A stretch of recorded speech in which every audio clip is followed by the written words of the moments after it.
Hello guys, welcome back to our channel Singhs reaction. ਤੇ hope ਕਰਦੇ ਤੁਸੀਂ ਸਾਰੇ ਘੈਂਟ ਤੇ ਵਧੀਆ ਹੋਵੋਗੇ। ਤੇ ਯਾਰ ਜਿਵੇਂ ਕਿ ਸਾਰਿਆਂ ਨੂੰ ਪਤਾ ਹੀ ਹੈ ਯਾਰ, ਸਾਰੇ ਨਿਊਜ਼ ਅੱਜ ਕੱਲ੍ਹ ਦੇਖਦੇ ਹੈ ਤੇ ਅੱਜ ਕੱਲ੍ਹ ਤੇ ਵੈਸੇ ਹੀ ਸੋਸ਼ਲ ਮੀਡੀਆ ਦੇ ਥਰੂ ਯਾਰ ਸਾਰਿਆਂ ਨੂੰ ਨਿਊਜ਼ ਤੇ ਲਾਈਵ ਅਪਡੇਟਸ ਤੇ ਕੀ ਚੱਲ ਰਿਹਾ ਬਾਹਰੀ ਦੁਨੀਆ ਦੇ ਵਿੱਚ ਸਾਰਿਆਂ ਨੂੰ ਪਤਾ ਹੀ ਹੁੰਦਾ। ਤੇ ਜਿਵੇਂ ਕਿ ਸਾਰਿਆਂ ਨੂੰ ਪਤਾ ਯਾਰ, ਟਾਈਟਲ ਦੇਖ ਕੇ ਵੀ ਤੁਹਾਨੂੰ ਪਤਾ ਲੱਗ ਗਿਆ ਹੋਵੇਗਾ ਕਿ ਫਾਰਮਰ ਪ੍ਰੋਟੈਸਟ ਇਹ ਦੁਬਾਰਾ ਕਿਉਂ ਚਾਲੂ ਹੋਇਆ। ਸਾਰਿਆਂ ਦੇ ਮਨਾਂ ਦੇ ਵਿੱਚ ਜ਼ਰੂਰ ਕੁਐਸਚਨ ਆਇਆ ਹੋਏਗਾ ਯਾਰ ਕਿ ਪਹਿਲਾਂ ਵੀ ਇਹ ਪ੍ਰੋਟੈਸਟ ਹੋਇਆ ਸੀਗਾ ਅਤੇ ਉਹ ਸਭ ਕੁਝ ਮਤਲਬ ਕਿ ਖ਼ਤਮ ਹੋ ਗਿਆ ਸੀ ਉਸ ਟਾਈਮ ਦੇ ਵਿੱਚ, ਅਤੇ ਦੁਬਾਰਾ ਕਿਉਂ ਕੀਤਾ ਜਾ ਰਿਹਾ। ਕੀ ਕਾਰਨ ਇੱਦਾਂ ਦਾ ਬਣ ਗਿਆ ਕਿ ਇਹ ਦੁਬਾਰਾ ਕਿਸਾਨ ਇਕੱਠੇ ਹੋ ਰਹੇ ਨੇ, ਦੁਬਾਰਾ ਦਿੱਲੀ ਆਉਣ ਦੀ ਮੰਗ ਕਰ ਰਹੇ ਨੇ, ਦੁਬਾਰਾ ਆਪਣੇ ਕੁਝ ਜਿਹੜੀਆਂ ਉਹਨਾਂ ਦੀਆਂ ਮੰਗਾਂ ਸੀਗੀਆਂ ਜਿਹੜੀ ਪੂਰੀਆਂ ਨਹੀਂ ਹੋਈਆਂ ਉਸ ਟਾਈਮ, ਅਤੇ ਉਹ ਕੀ ਮੰਗਾਂ ਆ, ਕੀ ਉਹਨਾਂ ਦਾ ਹੁਣ ਜਿਹਦੇ ਕਰਕੇ ਉਹ ਦਿੱਲੀ ਦੁਬਾਰਾ ਆ ਰਹੇ ਆ ਅਤੇ ਕੀ ਰੀਜ਼ਨ ਹੈ ਉਹਦੇ ਪਿੱਛੇ, ਆਪਾਂ ਜ਼ਰੂਰ ਅੱਜ ਆਪਾਂ ਦੇਖਾਂਗੇ। ਕਿਉਂਕਿ ਯਾਰ ਹਰ ਇੱਕ ਚੀਜ਼ ਦੇ ਬਾਰੇ ਨਾ ਸਾਨੂੰ ਪ੍ਰੋਪਰ ਜਾਣਕਾਰੀ ਹੋਣੀ ਚਾਹੀਦੀ ਹੈ।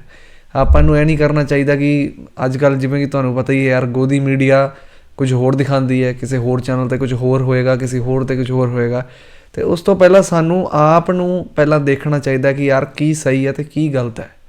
ਅਤੇ ਇੱਕ ਚੀਜ਼ ਦੇ ਥਰੂ ਹਮੇਸ਼ਾ ਸਾਨੂੰ ਰਿਜ਼ਲਟ ਨਹੀਂ ਕੱਢਣਾ ਚਾਹੀਦਾ ਕਿਸੇ ਤਰੀਕੇ ਦਾ, ਆਪਣੇ ਆਪ ਵੀ ਸਾਨੂੰ ਕੁਝ ਰਿਸਰਚ ਕਰਨੀ ਚਾਹੀਦੀ ਹੈ।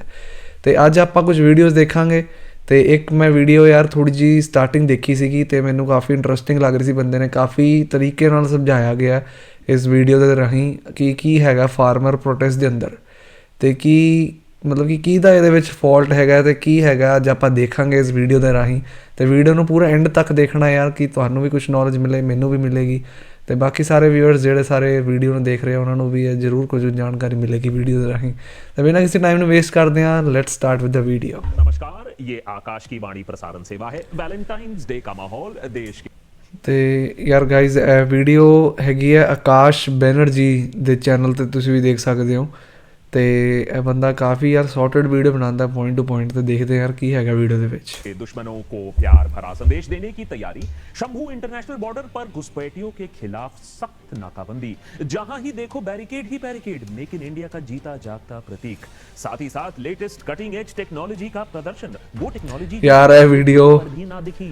ड्रोन सारा ने देखी होगी, छोड़ने की क्षमता रखे, बहुत घैंट चीज की थी यार। और अगर लातों के भूत तब भी ना माने तो उनके टैंक्स, मेरा मतलब है उनके ट्रैक्टर्स में कील और उनके पिछवाड़े में डंडा घुसाने की पूरी तैयारी। बहुत मारनी है, लठ नहीं मारने, समझ गए। अंतरराष्ट्रीय बॉर्डर की कैसी एक मिनट ने की क्या है दिल्ली, जहां मतलब है उनके ट्रैक्टर्स में कील ये और उनके पुलिस वाले ने कुछ किया सीगा हले ना इधर घुसाने की पूरी तैयारी। बहुत मारनी है, लठ नहीं मारने, समझ गए। अंतरराष्ट्रीय बॉर्डर से सटा हुआ देश की राजधानी पूरी मतलब कि ना मारन की तैयारी की जा रही थी। कहीं उन्होंने ट्रांसफॉर्मर्स की मदद लेकर ट्रैक्टर को ऑल्टो ना बना दिया हो और दिल्ली में घुसपैठ कर गए हो। सभी की चेकिंग हो रही है, ट्रैफिक जैम इसीलिए दूर दूर तक। अब सरकार बैरिकेडिंग कर रही है, कुछ सोच के ही कर रही होगी। आफ्टर ऑल राजधानी यार मैं एक चीज़ कहना चाहूँगा यार, इन्नी ज़्यादा बैरिकेडिंग काहदे लई कि फार्मर ਜਿਹੜੇ ਹੈਗੇ ਆ, ਜਿਹੜੇ ਕਿਸਾਨ ਹੈਗੇ ਆ, ਉਹ ਇੱਥੇ ਆਉਣ ਨਾ ਪਾਉਣ। ਅਤੇ ਮਤਲਬ ਯਾਰ ਇਹ ਮੈਨੂੰ ਸਮਝ ਨਹੀਂ ਆਇਆ। ਹੁਣ ਇਹਦੇ ਵਿੱਚ ਵੀ ਮੇਰੇ ਖਿਆਲ ਜੋ ਇਸ ਵੀਡੀਓ ਦੇ ਵਿਊਅਰਸ ਹੋਣਗੇ ਜਾਂ ਮੇਰੀ ਵੀਡੀਓ ਦੇਖਣਗੇ, ਉਹ ਵੀ ਇਹ ਕਹਿਣਗੇ ਬਈ ਕਿ ਹੈ ਕੀਤਾ ਗਿਆ ਕਿ ਕਿਉਂ ਉਹਨਾਂ ਨੂੰ ਆਉਣ ਦਈਏ ਆਪਾਂ, ਜਾਂ ਜੋ ਵੀ ਉਹਨਾਂ ਦੇ ਆਪਣੀ ਸੋਚ ਹੋਏਗੀ। ਪਰ ਯਾਰ ਇੰਨੀ ਜ਼ਿਆਦਾ ਸਿਕਿਉਰਿਟੀ, ਇੰਨੀ ਜ਼ਿਆਦਾ ਨਾਕਾਬੰਦੀ ਤਾਂ ਯਾਰ ਕਿਸੇ ਬਾਰਡਰ 'ਤੇ ਵੀ ਨਹੀਂ ਹੋਣੀ ਜਿੰਨਾ ਕਿਸਾਨਾਂ ਲਈ ਇਹਨਾਂ ਨੇ ਕੀਤੀ ਹੋਈ ਹੈ ਯਾਰ। ਮਤਲਬ ਕਿ ਇੰਨਾ ਜ਼ਿਆਦਾ ਖੌਫ, ਜਾਂ ਕੀ ਕਹੀਏ ਆਪਾਂ ਇਸ ਵਰਡਿੰਗ, ਮਤਲਬ ਕਿ ਕਿਸ ਤਰ੍ਹਾਂ ਇਹਨੂੰ ਜਸਟੀਫਾਈ ਕਰਾਂਗੇ ਇਹ ਵੀ ਨਹੀਂ ਸਾਨੂੰ ਪਤਾ। चंगासी ही होना मांगता। अरे यहाँ प्रदर्शन हो गया तो सब चंगासी, सब नंगासी हो जाएगा ना। और वो भी इलेक्शन यार कितना मतलब कि जब जनता ना बुजुर्गों को देखते हैं में डूबी हुई है, उस भ्रम को भ्रष्ट करना घोर पाप, घोर अनर्थ, घोर अन्याय, एंटी नेशनल टुकड़े टुकड़े वाला काम हो जाएगा। इसीलिए चाहे वो जेएनयू हो या किसान आंदोलन मोर्चा, अपनी आवाज उठाना, प्रदर्शन करना, अपना हक मांगना, ये सारी चीजें अब गैर कानूनी है। साहित्य में एक सही गल है यार, होती है जिसे ट्रेजिक, मतलब कि ਅੱਜ ਦੇ ਟਾਈਮ ਦੇ ਵਿੱਚ ਅਗਰ ਕੋਈ ਆਪਣਾ ਹੱਕ ਵੀ ਮੰਗੇਗਾ ਨਾ, ਤੇ ਉਹਨੂੰ ਵੀ ਜਾਂ ਤਾਂ ਦੇਸ਼ ਦੇ ਖਿਲਾਫ, ਆਤੰਕਵਾਦੀ, ਪਤਾ ਨਹੀਂ ਕੀ ਕੀ ਉਹਦੇ 'ਤੇ ਟੈਗ ਲੱਗ ਜਾਣਗੇ, ਤੇ ਮਤਲਬ ਬੰਦਾ ਆਪਣਾ ਹੱਕ ਵੀ ਪੂਰਾ ਨਹੀਂ ਮੰਗ ਸਕਦਾ ਅੱਜ ਦੀ ਡੇਟ ਦੇ ਵਿੱਚ। ਇਹੀ ਹਾਲਾਤ ਹੋ ਚੁੱਕੇ ਨੇ। कॉमेडी कहते हैं ऐसी कहानी जहां लॉजिक और पागलपन में फासला ना के बराबर हो, जहां ट्रेजेडी भी हो और कॉमेडी भी हो, कब हंसे कब रोए कुछ समझ में ना आए। आज के फार्मर्स प्रोटेस्ट 2.0 को देख लो। हंसी इस बात पर आती है कि सरकार ने दिल्ली के बॉर्डर को इंटरनेशनल बॉर्डर बना दिया है। यही तो गल है, खड़ा कर देते तो पूरी की पूरी फील आ जाती। बिल्कुल, अगर समय रहते हुए गालवान में कर देते तो आज चीनी घुसकर हमारे जमीन पर ना बैठे होते। रोना इस बात का आता है कि हमारी सरकार किसानों पर आंसू गैस, लाठी, रबर बुलेट्स चला रही है, जैसे कि वो बिल्कुल। मतलब कि यार रबर बुलेट्स यार ਤੁਸੀਂ ਦੇਖ ਵੀ ਨਹੀਂ ਰਹੀ ਕਿ ਕਿਤੇ ਕਿੱਥੇ ਵੱਜ ਰਹੀ ਹੈ ਯਾਰ। ਮਤਲਬ ਕਿ ਬਹੁਤ ਹੀ ਹੱਦ ਪਾਰ ਕੀਤੀ ਹੋਈ ਹੈ ਯਾਰ। ਆਂਸੂ ਗੈਸ ਤੇ ਮਤਲਬ ਕਿ ਉਹ ਕੌਣ ਨੇ? ਇਹ ਦੇਸ਼ ਦੇ ਹਿੱਸਾ ਹੀ ਨੇ ਜਿਨ੍ਹਾਂ ਆਪਾਂ ਅੰਨ ਅੱਜ ਖਾਂਦੇ ਆ ਜਾਂ ਕੋਈ ਵੀ ਰੋਟੀ ਪਾਣੀ ਆਪਾਂ ਖਾਂਦੇ ਆ ਅੱਜ ਦੇ ਟਾਈਮ 'ਚ। ਸੌਰੀ ਮੈਂ ਪਾਣੀ ਬੜੀ ਇੰਕਲੂਡ ਕਰਤਾ। ਜਿਹੜੀ ਵੀ ਅੱਜ ਆਪਾਂ ਰੋਟੀ ਖਾਂਦੇ ਆ ਮਤਲਬ ਯਾਰ ਉਹਦੇ ਪਿੱਛੇ ਕੌਣ ਜ਼ਿੰਮੇਵਾਰ ਹੈ? ਉਹ ਜੇ ਨਾ ਹੋਣ ਤੇ ਅੱਜ ਆਪਾਂ ਕੁਝ ਖਾ ਹੀ ਨਾ ਪਾਈਏ ਭਾਈ। ਤੇ ਉਹਨਾਂ ਬੰਦਿਆਂ ਤੇ ਹੀ ਇੰਨਾ ਕੁਝ ਇੰਨਾ जुर्म ਕੀਤਾ ਜਾ ਰਿਹਾ। बहुत ही गलत गल है। कोई आतंकवादी हो, खालिस्तानी तो वैसे में भी बना देंगे। रोना इस बात पर आता है कि हमारे देश में प्रदर्शन, जुलूस, सवाल पूछना सब गैर कानूनी बन जा रहा है। कमजोर के लिए आवाज उठाने वाला अब कोई बाकी नहीं रहा है। हंसी लेकिन इस बात पर भी आती है कि पिछले किसान आंदोलन से सरकार ने कुछ नहीं सीखा है। सही गल है, तेवर वही है। मतलब कि पिछले वाले जो भी कोई असर नहीं होया। So much so. और हंसी इस बात पर भी आती है कि पढ़े लिखे लोग, पढ़ी लिखी जनता अब तक सोचती है कि देश इतनी तरक्की कर रहा है, इतनी तरक्की कर रहा है कि पॉइंट से तो सोना निकल रहा है। बस ये पता नहीं इन किसानों को ये सोना क्यों नहीं दिखता है। इसीलिए ये अनपढ़, मिसगाइडेड है किसान। बहुत ही गलत सोच है आजकल दे लोगों दी। और कोई काम तो था नहीं उनके पास, खाम खा हमारे रास्ते को ब्लॉक करने चले आते हैं। लेकिन रास्ते पर आ भी गए तो क्या ये राजधानी क्या किसानों की नहीं है? क्या वो सिटीजन्स ऑफ इंडिया बहुत ही ਵੱਡੀ ਗੱਲ ਹੈ ਯਾਰ। ਬਹੁਤ ਜ਼ਿਆਦਾ ਵੱਡੀ ਗੱਲ ਹੈ। ਜਿਹਨੂੰ ਆਪਣਾ ਹੱਕ ਚਾਹੀਦਾ ਹੈ ਉਹਦੇ ਲਈ ਬਹੁਤ ਛੋਟੀ ਗੱਲ ਹੈ ਯਾਰ। ਕੀ ਹੈ ਪੰਜਾਬ ਤੋਂ ਦਿੱਲੀ ਆਇਆ ਨਾ ਜਾਂ ਹਰਿਆਣਾ ਤੋਂ ਦਿੱਲੀ ਆਇਆ ਨਾ। ਮਤਲਬ ਕਿ ਇਹਦੇ ਵਿੱਚ ਇੰਨੀ ਜ਼ਿਆਦਾ ਹਵਾ ਬਣਾਉਣ ਵਾਲੀ ਗੱਲ ਵੀ ਤਾਂ ਨਹੀਂ ਹੈ ਕਿ ਭਾਈ ਇਹ ਪੰਜਾਬ ਤੋਂ ਇੱਥੇ ਕੀ ਕਰਨ ਆ ਰਿਹਾ, ਕਿਉਂ ਜਾਮ ਕਰ ਰਿਹਾ। ਜੇ ਸਾਡਾ ਕੋਈ ਅੱਜ ਦੀ ਡੇਟ 'ਚ 100 ਰੁਪਏ ਵੀ ਮਾਰ ਲੈਣਾ ਨਾ ਸਾਡੇ ਹੱਕ ਦਾ, ਅਸੀਂ ਬਹੁਤ ਜ਼ਿਆਦਾ ਕਲਪਣ ਲੱਗ ਜਾਂਦੇ ਹਾਂ। ਅਸੀਂ ਬਹੁਤ ਜ਼ਿਆਦਾ ਉਛਲਦੇ ਹਾਂ ਭਾਈ ਉਸ ਚੀਜ਼ 'ਚ ਕਿ ਯਾਰ ਸਾਡੇ ਹੱਕ ਦੀ ਕਮਾਈ ਮਾਰ ਲਈ ਹੈ। ਤੇ ਉਹਨਾਂ ਦਾ ਹੱਕ ਜਿਹੜਾ ਯਾਰ ਉਹਨਾਂ ਨੂੰ ਵੀ ਤਾਂ ਮਿਲਣਾ ਚਾਹੀਦਾ कि नहीं? आवाज नहीं है क्या? उनका संसद के सामने प्रदर्शन करना उनका हक नहीं बनता है? सही गल है। मालूम है नया भव्य संसद बनाया गया है, लेकिन संसद तो डेमोक्रेसी का प्रतीक है ना। वो अलग बात है कि न्यू इंडिया के न्यू डेमोक्रेसी में डेमोक्रेसी की परिभाषा ही बदल गई हो, हाँ, और विपक्ष, विरोध, हाँ, ये सब करना तो गैर कानूनी बन गया हो। लेकिन क्या किसानों की मांगे जायज हैं या नहीं? क्या सब तो बड़ा सवाल है। उनके साथ धोखा किया है पिछले 2 सालों में या नहीं? सरकार किसानों से इतना डर क्यों रही है? इस मार्च से इतना डर क्यों रही है? और वो कौन सा राज है जो किसान इलेक्शन से ठीक पहले खोल सकते हैं? आइए जानते हैं आज के देशभक्त एपिसोड में। लेकिन जनहित में मैं एक बात क्लियर कर देता हूं, अगर सच्चाई और आंकड़ों से आपको उल्टी आती है तो बाल्टी लेकर बैठो। जिन्होंने पिछला फार्मर्स मूवमेंट सही गल है यार। मतलब कि ना यार ਅੱਜ ਦੀ ਡੇਟ ਦੇ ਵਿੱਚ ਸਾਨੂੰ ਹਰ ਇੱਕ ਚੀਜ਼ 'ਚ ਨਾ ਸ਼ਾਰਟਕਟ ਚਾਹੀਦਾ ਹੁੰਦਾ। ਅਸੀਂ ਪਹਿਲਾਂ ਰਸਤਿਆਂ ਦੇ ਵਿੱਚ ਸ਼ਾਰਟਕਟ ਲੱਭਦੇ ਹੁੰਦੇ ਸੀ, ਅੱਜ ਕੱਲ੍ਹ ਲਾਈਫ ਦੇ ਵਿੱਚ ਵੀ ਨਾ ਸਾਨੂੰ ਸ਼ਾਰਟਕਟ ਦੀ ਬਹੁਤ ਆਦਤ ਪੈ ਗਈ। ਅੱਛਾ ਜੀ ਉਹ ਚੀਜ਼ ਇਹ ਕਹਿ ਰਿਹਾ ਤੇ ਉਹ ਇਹ ਕਹਿ ਰਿਹਾ, ਚਲੋ ਇਹੀ ਹੋਏਗਾ। ਪਰ ਆਪਾਂ ਆਪਣਾ ਦਿਮਾਗ नहीं ਵਰਤਦੇ कि यार ਕੀ सच है ਕੀ गलत है। फॉलो किया है, उन्हें यह बात साफ दिख रही होगी कि फार्मर के काफी डिमांड्स तो वही पहले वाले हैं, जैसे कि लैंड एक्विजिशन एक्ट 2013 वापस लाओ, WTO से बाहर वही तो पूरे नहीं हुए। 2020 में लखीमपुर खेरी में जो फार्मर्स मारे गए थे उन्हें मुआवजा चाहिए। और पिछले आंदोलन में फार्मर्स के खिलाफ जो केसेस दर्ज हैं उन्हें विड्रॉ करो, जैसा कि आपने पहले प्रॉमिस किया था। लेकिन ये जो मांगे हैं ना, इनके साथ आप निगोशिएशन कर सकते हो, ये उतनी ठोस मांगे नहीं है। जो मेन डिमांड्स हैं वो 3 हैं और वो भी नई डिमांड्स नहीं है। ये वही चीजें हैं जो सरकार ने कहा था किसानों से कि वो सीरियसली कंसिडर करेंगे जब 3 काले कानून हटाए थे। लेकिन बाद में पता चला कि देखिए ये जुमला है, मरवा हो गए एडिटर। पहला इंपॉर्टेंट डिमांड, 3 काले कानून हटाते समय सरकार ने कहा था कि अब एमएसपी पर तेजी से काम होगा, गंभीरता से काम होगा। एमएसपी और एग्री मंडीज पर हमने अलग से एक एपिसोड बना के रखा है, उसे देख लीजिएगा अगर टाइम मिले तो। लेकिन अगर एक लाइन में बोले तो एमएसपी यानी मिनिमम सपोर्ट प्राइस, वो रेट जिसके नीचे किसान को फसल नहीं बेचनी होगी। अगर कोई और ना मिला प्राइवेट मार्केट में तो सरकार उसे इस मिनिमम रेट पर फसल खरीद लेगी। ये ज्यादा कॉम्प्लिकेटेड नहीं है। जैसा आपके पीएफ का एक रेट होता है, जैसे मनरेगा में मिनिमम वेज होता है, वैसे ही एमएसपी फॉर क्रॉप्स, जिससे किसानों को कौड़ियों के दाम अपनी फसल ना बेचनी पड़े। बिल्कुल जब यार। सरकार यूसीसी लाने पर काफी गंभीरता से फोकस कर रही है, वहीं किसान कह रहे हैं कि पहले यूनिवर्सल एमएसपी तो ले आओ, यानी 23 जो फसल है उनमें मिनिमम सेल प्राइस आप सेट कर दो, जिसके नीचे कोई प्राइवेट कंपनी भी, चाहे जितनी बड़ी पूंजीपति हो, जितने भी पावरफुल प्राइवेट कंपनी भी हो, वो इससे नीचे ना खरीद पाए और किसान को जीने का एक अवसर प्राप्त हो। बिल्कुल यार, नहीं तो वो भी बेचारा इंसान ही हमेशा है। कर्ज में ही डूबा रहता है। इस मैटर की सच्ची गल अर्जेंसी है। देखते हुए किसान आंदोलन के 9 महीने बाद जाकर सरकार ने एक कमेटी का गठन किया। करीबन 30 मेंबर की यह कमेटी में पंजाब, हरियाणा और उत्तर प्रदेश से कोई रिप्रेजेंटेशन ही नहीं था, जहां से पूरा आंदोलन जो फर्स्ट आंदोलन है वो शुरू हुआ था। ये तो इसी को तो कहते हैं फकीरी। और ना ही कोई इकोनॉमिस्ट था, ना ही कोई डोमेन एक्सपर्ट था जिनके व्यूज फार्म लॉस के खिलाफ थे। यार इतनी हिपोक्रेसी, सीधे सीधे बोल देते, देखिए ये जुमला है। लगवा दो यूएपीए, लगवा दो, अब तो बेल भी ना मिलेगी। किसान अब कह रहे हैं कि एमएसपी हमारी जिंदगी के लिए बहुत जरूरी है, हमारे सर्वाइवल के लिए बहुत बिल्कुल जरूरी है। है। इसकी घोषणा आप तुरंत कीजिए, इसको कंपलसरी बनाइए। अब हम और वायदों पर नहीं जाएंगे क्योंकि आपने हमें बहुत लटका दिया है। दूसरा, सेकंड बिगेस्ट जो डिमांड है कर्ज के बारे में है। लोन वेवर एक बहुत ही जटिल मामला है। किसानों का कर्जा जब भी माफ करने की बारी आती है तो जनता में त्राही त्राही मच जाती है। अरे हमारे ही तो टैक्स का पैसा है, ऐसे कैसे माफ कर सकते हो आप किसानों का लोन? ये तो अच्छी बात नहीं है। ठीक से देखें तो ये बात भी सही है, लोन तो किसी का ऐसे ही माफ नहीं होना चाहिए, ना आपका, ना मेरा, ना अडानी का, ना किसानों का।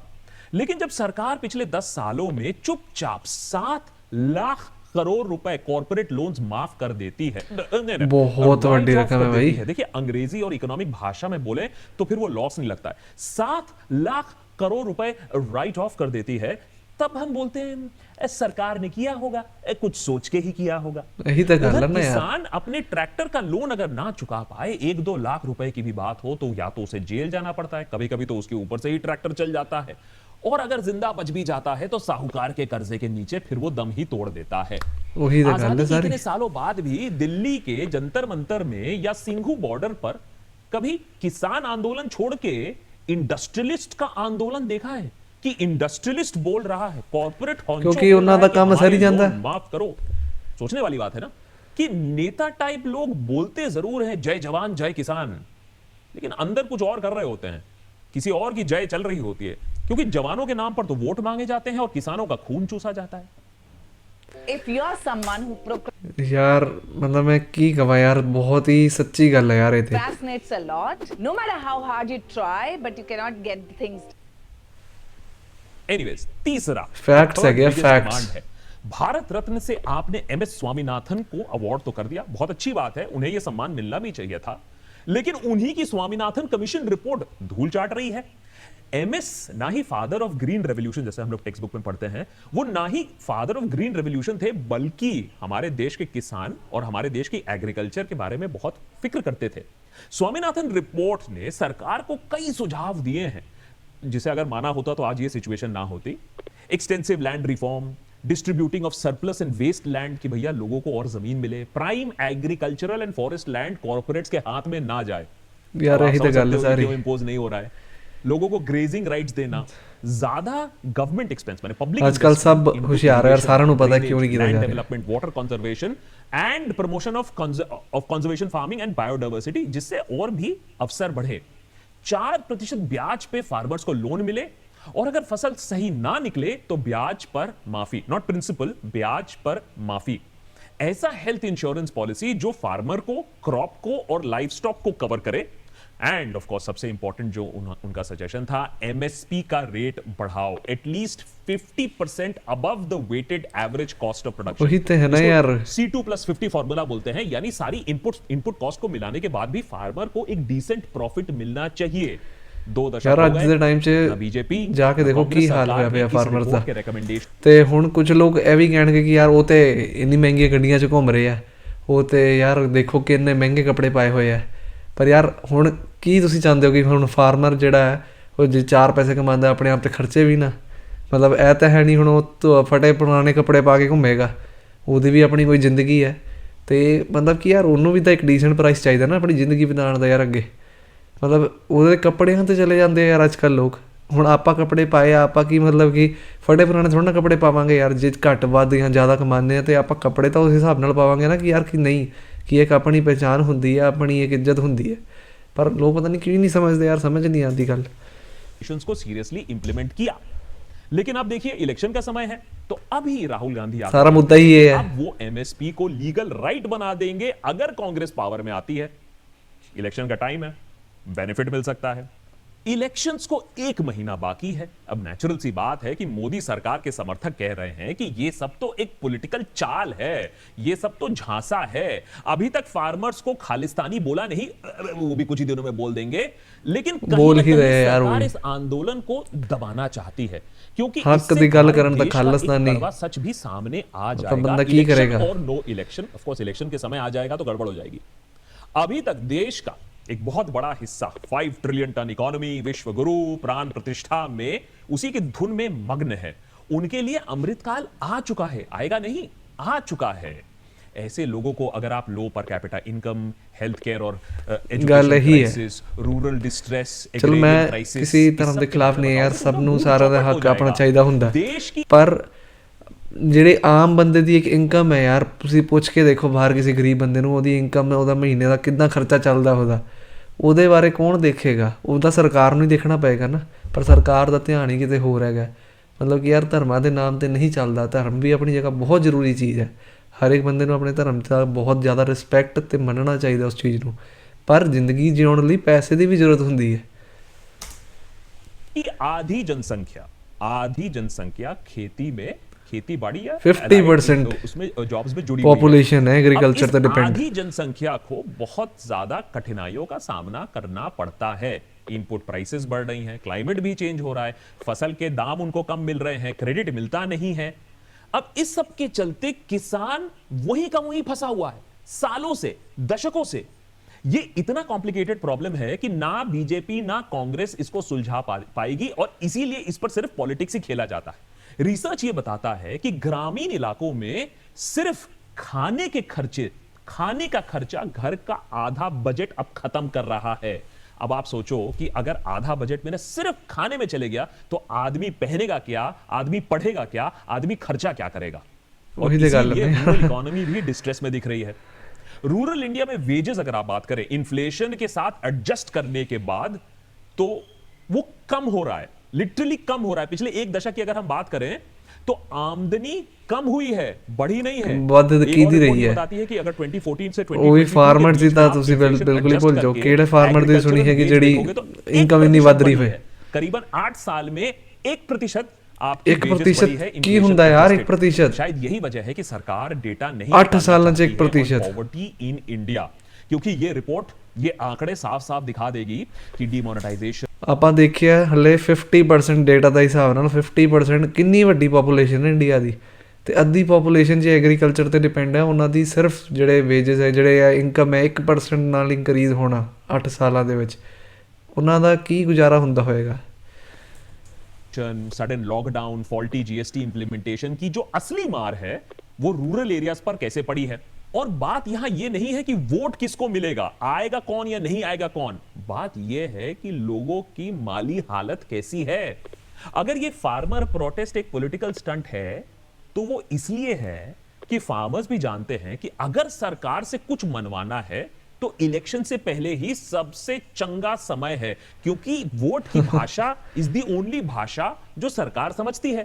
नहीं तो इलेक्शन के बाद आप कर लीजिए, आप डीप ट्रुथ है यार, बहुत 2 साल तक कोई फर्क बहुत नहीं ही पड़ने बड़ा वाला सरकार। डूंगा सच कह सकते हैं। पॉलिटिक्स की बात हो रही है तो ये भी जान लीजिए कि सिर्फ एक ही पार्टी नहीं है जो इलेक्शन की अहमियत को समझती है, टाइमिंग को समझती है। Middle class trap. Right now I'm in Bangalore and I want you to look at that building right now. 16 फरवरी को फार्मर प्रोटेस्ट दिल्ली चलो के साथ साथ एक और ग्रामीण बंद भी होने वाला है, और सेंट्रल ट्रेड यूनियन मेंबर्स भी स्ट्राइक पर जा सकते हैं। उनकी भी यही मांग है कि उनके साथ सरकार ने धोखा किया है, एमएसपी पर आश्वासन को जुमला बना दिया है, स्वामीनाथन रिपोर्ट को इंप्लीमेंट नहीं किया है, उनकी माली हालत खराब हो रही है। सुनने में ये सोशलिस्ट पॉलिसी लगे, लेकिन एग्रीकल्चरल सेक्टर को सब्सिडीज की दरकार होती है। और मोदी सरकार तो वैसे में भी इतनी बड़ी सोशलिस्ट सरकार है। अब मनरेगा की बात कर लीजिए, उसमें बजट हाइक, 80 करोड़ लोगों को फ्री राशन देना, इससे ज्यादा सोशलिस्ट और क्या हो सकता है। इनफैक्ट अमेरिका जैसे प्योर कैपिटलिस्ट कंट्री में भी एग्रीकल्चर को सब्सिडी का सपोर्ट मिलता है। और वैसे में भी अगर सरकार कहती है कि देश की इकोनॉमी बढ़ रही है, हम तेजी से विश्व गुरु बन रहे हैं, फिर तो दिक्कत होनी नहीं चाहिए, जल्दी बन जाएंगे, तो एग्रीकल्चर के लिए एडिक्वेट बजटरी प्रोविजन बनाना उतना मुश्किल तो नहीं होना चाहिए। ਉਹੀ ਤਾਂ ਗੱਲ ਨਾ, ਵੱਡੀ ਫਿਰ ਕੋਈ ਚੀਜ਼ ਹੀ ਨਹੀਂ ਹੈ ਫਿਰ ਤੇ ਅਗਰ ਇੰਨੀ ਵੱਡੀ ਇਕਨੋਮੀ ਸਾਡੀ ਇੰਡੀਆ ਦੀ ਬਣਦੀ ਜਾ ਰਹੀ ਹੈ ਤੇ ही नहीं तो फिर बताओ लोगों को कि भाई हमारे पास पैसा नहीं है, लेकिन वो लोगों थोड़ा को दसणगे। बताना, लोगों के साथ डिस्कस करना, वार्तालाप करना, ये तो दूर की बात है, आप तो लोगों की सुनोगे ही ਸਾਰਿਆਂ नहीं। ਨੂੰ ਪਤਾ ਹੈ। यहाँ तो कोई प्रोटेस्ट भी आज तक करने कॉन्फ्रेंस देना भी मीटिंग नहीं दुश्वार देती। हो गया है। दुनिया भर में ऐसा नहीं है कि परफेक्ट सिचुएशन है, जगह जगह पर फार्मर प्रोटेस्ट हो रहे हैं पिछले 1 साल में, यूरोप में हो रहा है, अमेरिका में हो रहा है, लेकिन वहां प्रोटेस्ट की अनुमति तो है, राइट टू प्रोटेस्ट तो है। यहां तो प्रोटेस्ट ही देशद्रोह बन गया है। वारे मदर ऑफ डेमोक्रेसी। लगता है कि हम अपने फार्मर्स को सिर्फ खेत में ही देखना चाहते हैं, फिर हम वहां जाएंगे उनके पास बोलेंगे हो हाउ स्वीट। ਇਹੀ ਤਾਂ ਯਾਰ ਮਤਲਬ ਕਿ ਲੋਕਾਂ ਨੂੰ ਨਾ ਇਹੀ ਚੀਜ਼ ਨਹੀਂ ਸਮਝ ਆ ਰਹੀ। ਡਾਕਟਰ ਅੱਜ ਦੀ ਰੇਟ 'ਚ ਕਿਹੜਾ ਡਾਕਟਰ ਤੁਸੀਂ ਹਮੇਸ਼ਾ ਖਾਲੀ ਮਤਲਬ ਕਿ ਜੋ ਵੀ ਉਹਦੇ ਇਕਵਿਪਮੈਂਟ ਜੋ ਵੀ ਉਹਨੇ ਪਾਇਆ ਹੁੰਦਾ, ਮਤਲਬ ਕਿ ਪੂਰੇ ਜ਼ਿੰਦਗੀ ਉਹੀ ਉਹਦੇ ਡਰੈਸ ਦੇ ਵਿੱਚ ਰਹਿੰਦਾ। ਉਹਦੀ ਵੀ ਆਪਣੀ ਇੱਕ ਪ੍ਰਾਈਵੇਟ ਲਾਈਫ ਹੈ, ਉਹ ਵੀ ਆਪਣਾ ਜਾਂਦਾ ਕਿਤੇ ਤੇ ਦੂਜੇ ਤੌਰ ਤਰੀਕੇ ਨਾਲ ਜਾਂਦਾ। ਜੇ ਆਪਾਂ ਪੁਲਿਸ ਵਾਲੇ 'ਤੇ ਕਰੀਏ ਆਪਾਂ ਗੱਲ, ਤੇ ਉਹ ਵੀ ਕਿਹੜਾ ਕੋਈ ਵਰਦੀ 'ਚ ਹਮੇਸ਼ਾ 24 ਘੰਟੇ ਰਹਿੰਦਾ। ਉਹਦੀ ਵੀ ਜਿਹੜੀ ਕੋਈ ਪ੍ਰਾਈਵੇਟ ਤੇ ਜਾਂ ਸੋਸ਼ਲ ਲਾਈਫ ਉਹਦੀ ਹੈਗੀ ਆ, ਉਹਦੇ ਵਿੱਚ ਵੀ ਉਹ ਅਲੱਗ ਹੁੰਦਾ। ਤੇ ਯਾਰ ਜੇ ਫਾਰਮਰ ਹੈਗਾ, ਉਹ ਹਰ ਟਾਈਮ ਐ ਧੋਤੀ ਵਗੈਰਾ ਬਣ ਕੇ ਥੋੜ੍ਹਾ ਨਾ ਘੁੰਮੇਗਾ। ਉਹਦੀ ਵੀ ਆਪਣੀ ਇੱਕ ਲਾਈਫ ਹੈ ਯਾਰ। ਤੁਸੀਂ ਉਹਨੂੰ ਇੱਦਾਂ ਕਿੱਦਾਂ ਜੱਜ ਕਰ ਸਕਦੇ ਹੋ ਕਿ ਯਾਰ ਨਹੀਂ ਐ ਇੰਨੇ ਮਹਿੰਗੇ ਕੱਪੜੇ ਪਾਏ ਜੀ, ਫਾਰਮਰ ਹੋ ਹੀ ਨਹੀਂ ਸਕਦੇ, ਐ ਤਾਂ ਜੀ ਨਾਟਕ ਕਰ ਰਹੇ ਜੀ ਫਾਰਮਰ ਹੋਣ ਦਾ। इतना कितना आप जज कर सकते हैं, मैंने नहीं समझा दी। फोटो इंस्टाग्राम पे लगाएंगे और बस यही गल है यार। तो अच्छा है, दिल्ली मत आना मेरे दोस्त। मतलब कि वो इंसान नहीं है, वो खाली खेत के ਵਿੱਚ ही रहे। कि कैसे उन्हें डराया जा रहा है, धमकाया जा रहा है, उनके घरों पर पुलिस भेजा जा रहा है, उन्हें बोला जा रहा है कि चुप रहो नहीं तो तुम्हारा पासपोर्ट कैंसिल कर देंगे, नहीं तो तुम्हारे रिश्तेदारों की नौकरी गल हुई। मतलब हक मंगण दी गल ते इतना डरावा देता जा रहा है फिर। और उससे भी ज्यादा कड़वा सच तो यह है कि हम में से कई देशवासी तो हैं लेकिन देशभक्त नहीं। कुछ तो यह कह रहे हैं कि फार्मर्स की अच्छे से खातिरदारी होनी चाहिए पुलिस के द्वारा। कुछ उन्हें गाली गलौज बक रहे हैं, कुछ इसे सोरोस की कंस्पिरेसी बता रहे हैं, लेकिन बहुत ही कम लोग हैं जिन्हें एक सिंपल ट्रुथ दिख रहा है कि हमारे देश में एक एग्रेरियन क्राइसिस है। एक मतलब कि हुणे जेडी फोटो पीछे आई सीगी, सिंपल ट्रुथ दिख रहा है कि हमारे मतलब कि ਇਹ ਚਾਹੁੰਦੇ ਕਿ मतलब कि फार्मर ਦੀ ਇੱਕ ਨਾਰਮਲ ਕੰਡੀਸ਼ਨ ਇਦਾਂ ਦੀ ਹੋਏ, मतलब कि ਇਸ ਤੋਂ ਉੱਪਰ ਉਹ ਫਾਰਮਰ ਉੱਠਣਾ ਨਹੀਂ ਚਾਹੀਦਾ ਕਿਉਂਕਿ ਉਹ ਤਾਂ ਫਾਰਮਰ ਹੈ, ਉਹ ਤਾਂ ਕਿਸਾਨ ਹੈ, ਖੇਤ ਦੇ ਵਿੱਚ ਹੀ ਰਹਿੰਦਾ 24 ਘੰਟੇ। ਉਹ ਖੇਤ ਦੇ ਬਾਹਰ ਥੋੜਾ ਨਾ ਆਉਂਦਾ ਭਾਈ, ਉਹਦੀ ਕੋਈ ਲਾਈਫ ਥੋੜੀ ਨਾ। में एक एग्रेरियन क्राइसिस है, एक रूरल डिस्ट्रेस है, और ये सिर्फ बीजेपी की देन नहीं है, ये कांग्रेस के टाइम से चला आया है और सब इसे दबाने में लगे हुए हैं। यार ना मैं किसी पार्टी का सपोर्ट करता, ना मैं किसी से ना मैं खिलाफ ਦਾ ਬੋਲ, ਪਰ 2004 में भी थे, ਕੰਮ ਕਿਸੇ ਨੇ ਨਹੀਂ ਕੀਤਾ, ਕਿਸਾਨਾਂ ਦੀ ਸੁਣੀ ਕਿਸੇ ਨੇ नहीं। तैयारी में बैठे हुए थे, it was a done deal, लेकिन फिर जोर का झटका लग गया। ठीक वैसे ही हालात आज हैं। देश तरक्की कर रहा है, इंडिया इज शाइनिंग, लेकिन फार्मर्स नहीं। देश की 1% जनता जो है सुपर रिच, ताबड़तोड़ खर्चा कर रही है, लेकिन वही 80 करोड़ लोग फ्री राशन पर भी जिंदा है, किसान कर्जे पर है। अगर भगवान श्री राम का वरदान ना होता तो 2024 की कहानी 300-400 सीट की नहीं होती, 100-200 सीट के लिए लड़ाई होती। अब सवाल यह है कि 1 महीने में कुछ ऐसा पासा क्या पलट सकता है? क्या जो रूरल इंडिया है उसको यह बात दिख जाएगी, ये भ्रम टूट जाएगा? बीजेपी ये रिस्क भली भांति जानती है और इसीलिए इस प्रोटेस्ट को दबाने की हर कोशिश हो रही है। ये जो इंटरनेशनल लेवल हालात यार देखो ਤੁਸੀਂ ਇੰਸਟਾਗ੍ਰਾਮ ਤੇ ਸਕਰੀਨ मतलब ਇੱਕ ਵਾਰੀ ਸਕਰੋਲ ਕਰਕੇ ਇੰਨੀ ਵੀਡੀਓਜ਼ ਆਉਂਦੀ ਹੈ, ਕੀ ਹਾਲ ਕੀਤਾ ਜਾ ਰਿਹਾ ਯਾਰ ਉਹਨਾਂ ਦਾ। कहीं फिर से सिंगू ਉਹਨਾਂ ਨੂੰ ਇਦਾਂ ਟ੍ਰੀਟ ਕੀਤਾ ਜਾ ਰਿਹਾ ਕਿ ਪਤਾ ਨਹੀਂ ਉਹ ਕਿਹੜੇ ਲੋਕ ਹੈ, ਸ਼ਾयद ਜਿਹੜਾ ਏਲੀਅਨ ਉਤਰ ਕੇ ਆ ਗਏ, ਉਹਨਾਂ ਦਾ ਇੰਨਾ ਹਮਲਾ। इंप्लीमेंटेशन इतना मुश्किल नहीं है। देखिए निगोशिएशन आपको करना है तो आपने तो निगोशिएशन कतार के साथ भी कर लिया और हमारे नेवल वेटरन्स को वापस ले आए, उसके बारे में हमने एपिसोड भी बनाया, गुड जॉब डन। तो फिर आप यहां फार्मर्स के साथ नेगोशिएशन नहीं कर सकते हो जब आप कतार के साथ नेगोशिएशन कर सकते हो? सोचो अगर मोदी सरकार ने वही तो समझ नहीं आती चीज ना, कर दिया, एमएसपी को जारी कर दिया, भाई साहब 400 पार इस बार। लेकिन पिछली बार 3 काले कानून हटाने के लिए 1 साल बैठना पड़ा था फार्मर्स को रस्तों पर। अब इस बार 3 मांगे पूरी करने के लिए कितना टाइम लगेगा, ये तो देखने वाली बात है। ਓਕੇ ਗਾਇਸ, ਤੇ ਅੱਜ ਆਪਾਂ ਦੇਖੀ ਯਾਰ ਬਹੁਤ ਜਾਣਕਾਰੀ ਲਿੱਤੀ ਯਾਰ ਕਿ ਹੈਗਾ ਕੀ ਹੈ ਫਾਰਮਰ ਪ੍ਰੋਟੈਸਟ ਸੈਕਿੰਡ ਜਿਹੜਾ ਹੁਣ ਚਾਲੂ ਹੋਇਆ। ਤੇ ਯਾਰ ਇਹੀ ਗੱਲ ਹੈਗੀ ਹੈ, ਜਿਹੜੀਆਂ ਮੰਗਾਂ ਉਹਨਾਂ ਦੀਆਂ ਸੀਗੀਆਂ ਉਹ ਪੂਰੀਆਂ ਨਹੀਂ ਹੋ ਰਹੀਆਂ ਤੇ ਅਗਲੇ ਕੀ ਕਰਨਗੇ। ਅਗਲਿਆਂ ਦੇ ਕੋਲ ਇੱਕ ਹੀ ਸਾਧਨ ਬਚਦਾ ਕਿ ਪ੍ਰੋਟੈਸਟ ਦੇ ਰਾਹੀਂ ਇਕੱਠੇ ਹੋ ਕੇ ਜੇ ਸਰਕਾਰ ਤੱਕ ਗੱਲ ਪਹੁੰਚਦੀ ਹੈ ਕਿਸੇ ਤਰੀਕੇ ਤੇ ਤਾਂ ਹੀ ਉਹ ਇਕੱਠੇ ਹੋ ਰਹੇ ਆ। ਤੇ ਸਾਨੂੰ ਵੀ ਇਹ ਚੀਜ਼ ਨੂੰ ਸਮਝਣਾ ਚਾਹੀਦਾ ਯਾਰ, ਕੋਈ ਆਪਣੇ ਹੱਕ ਸੱਚ ਲਈ ਅਗਰ ਜੇ ਆਪਣੇ ਹੱਕ ਲਈ ਜੇ ਪ੍ਰੋਟੈਸਟ ਕਰ ਰਿਹਾ ਤੇ ਬਿਨਾਂ ਉਹਨਾਂ ਦੀ ਸੱਚਾਈ ਜਾਣੇ ਬਿਨਾਂ ਆਪਾਂ ਇੱਦਾਂ ਨਹੀਂ ਕਰਨਾ ਚਾਹੀਦਾ ਕਿ ਫਟਾਫਟ ਕਮੈਂਟ ਸੈਕਸ਼ਨ ਖੋਲ੍ਹ ਕੇ ਬਸ ਕੁਛ ਵੀ ਉਹਨਾਂ ਬਾਰੇ ਲਿਖ ਦਿਓ। ਪਰ ਉਹਨਾਂ ਦੀ ਸੱਚਾਈ ਤਾਂ ਸਾਨੂੰ ਪਤਾ ਹੀ ਨਹੀਂ ਲੱਗੀ। ਪਹਿਲਾਂ ਆਪ ਆਪਣਾ ਜਿਹੜਾ ਰੱਬ ਨੇ ਦਿਮਾਗ ਦਿੱਤਾ ਉਹਨੂੰ ਤਾਂ ਵਰਤ ਕੇ ਦੇਖੀਏ ਕਿ ਯਾਰ ਕੀ ਸੱਚ ਹੈਗਾ ਕੀ ਨਹੀਂ, ਤਾਂ ਜਾ ਕੇ ਆਪਾਂ ਉਸ ਚੀਜ਼ ਨੂੰ ਜੱਜ ਕਰੀਏ ਅਤੇ ਉਹਦੇ ਆਪਣੀ ਜੱਜਮੈਂਟ ਆਪਣੇ ਵਿਚਾਰ ਰੱਖੀਏ ਉਸ ਚੀਜ਼ 'ਤੇ। ਅਤੇ ਉਹੀ ਹੈ ਯਾਰ, ਥੋੜ੍ਹੀ ਰਿਸਰਚ ਵਗੈਰਾ ਬੈਠ ਕੇ ਕਰਨੀ ਚਾਹੀਦੀ ਹੈ। ਜਿਹੜਾ ਨੈੱਟ ਸਾਨੂੰ ਦੇਖਣ ਨੂੰ ਮਿਲਦਾ ਇਹਦੇ ਖਾਣੇ ਗਾਣੇ ਨਹੀਂ ਸੁਣਨੇ ਚਾਹੀਦੇ, ਥੋੜ੍ਹੀ ਹੋਰ ਰਿਸਰਚ ਵੀ ਕਰ ਲੈਣੀ ਚਾਹੀਦੀ ਹੈ ਕਦੇ ਕਦੇ, ਤੁਹਾਡੀ ਨੌਲੇਜ ਲਈ ਹੀ ਵਧੀਆ ਉਹ ਚੀਜ਼। ਬਾਕੀ ਅੱਜ ਆਪਾਂ ਯਾਰ ਵੀਡੀਓ ਦੇਖੀ ਅਤੇ ਸਮਝੀ ਚੀਜ਼ਾਂ ਕੁਛ, ਅਤੇ ਬਹੁਤ ਨੌਲੇਜ ਮਿਲੀ ਯਾਰ, ਬਹੁਤ ਚੀਜ਼ਾਂ ਪਤਾ ਲੱਗੀਆਂ ਕਿ ਕੀ ਕਾਨੂੰਨ ਸੀਗੇ, ਕਿਹੜੇ 3 ਉਹਨਾਂ ਦੀਆਂ ਮੰਗਾਂ ਜਿਹੜੀਆਂ ਹਾਲੇ ਤੱਕ ਪੂਰੀ ਨਹੀਂ ਹੋ ਰਹੀਆਂ। ਅਤੇ ਜਿਹੜੀ ਦੂਜੀ ਬੇਸਿਕ ਮੰਗਾਂ ਜਿਹੜੀਆਂ ਪੁਰਾਣੀਆਂ ਮੰਗਾਂ ਹਾਲੇ ਤੱਕ ਪੂਰੀਆਂ ਨਹੀਂ ਹੋਈਆਂ, ਉਹ ਵੀ ਮੰਗਾਂ ਵਿੱਚ ਅਗਰ ਆਪਾਂ ਜੋੜਦੇ ਤਾਂ ਯਾਰ ਕਿੰਨੇ ਉਹ ਸਟਰਗਲ ਕਰ ਰਹੇ ਨੇ। ਅਤੇ ਆਪਾਂ ਵੀ ਯਾਰ ਇਸ ਚੀਜ਼ ਲਈ ਜ਼ਰੂਰ ਸਾਰਿਆਂ ਨੂੰ ਸਪੋਰਟ ਕਰਨਾ ਚਾਹੀਦਾ ਕਿ ਕਿਸੇ ਦਾ ਹੱਕ ਤਾਂ ਨਾ ਮਾਰਿਆ ਜਾਏ। ਅਤੇ ਜੇ ਤੁਹਾਨੂੰ ਇਹ ਵੀਡੀਓ ਪਸੰਦ ਆਏਗੀ ਤਾਂ ਯਾਰ ਇਸ ਕਮੈਂਟ ਦੇ ਸੈਕਸ਼ਨ ਦੇ ਵਿੱਚ ਯਾਰ ਸਾਰੇ ਸਪੋਰਟ ਫॉर ਫਾਰਮਰ ਜ਼ਰੂਰ ਟੈਗ ਪਾਉਣਾ, ਅਤੇ ਨਾਲ ਵੀਡੀਓ ਨੂੰ ਵੀ ਯਾਰ ਸਪੋਰਟ ਕਰੋ। ਅਤੇ ਹੱਕ ਸੱਚ ਲਈ ਯਾਰ ਹਮੇਸ਼ਾ ਖੜਨਾ ਚਾਹੀਦਾ, ਇਹੀ ਸਾਡੇ ਵੱਡਿਆਂ ਨੇ, ਇਹੀ ਸਾਡੇ ਗੁਰੂਆਂ ਨੇ ਸਿਖਾਇਆ। ਅਤੇ ਹੋਪ ਕਰਦਾ ਤੁਹਾਨੂੰ ਇਹ ਵੀਡੀਓ ਪਸੰਦ ਆਈ ਹੋਏਗੀ। ਜੇ ਪਸੰਦ ਆਈ ਤਾਂ ਲਾਈਕ ਸ਼ੇਅਰ ਸਬਸਕ੍ਰਾਈਬ ਜ਼ਰੂਰ ਕਰਨਾ। ਮਿਲਾਂਗੇ ਨੈਕਸਟ ਵੀਡੀਓ ਦੇ ਵਿੱਚ, ਤਦ ਤੱਕ ਲਈ ਟੇਕ ਕੇਅਰ ਅਤੇ ਬਾਏ।